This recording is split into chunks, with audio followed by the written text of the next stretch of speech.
أعوذ بالله من الشيطان الرجيم. بسم الله الرحمن الرحيم. الرحمن علم القرآن خلق الإنسان علمه البيان. الشمس والقمر بحسبان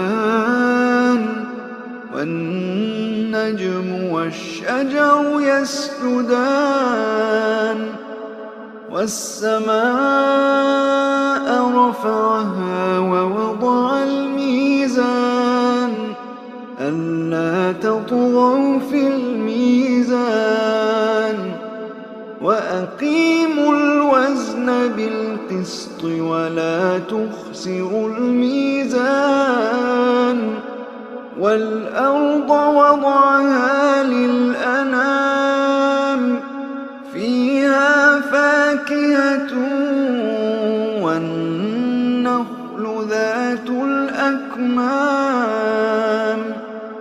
والحب ذو العصف والريحان. فبأي آلاء ربكما تكذبان؟ خلق الإنسان من صلصال كالفخار وخلق الجان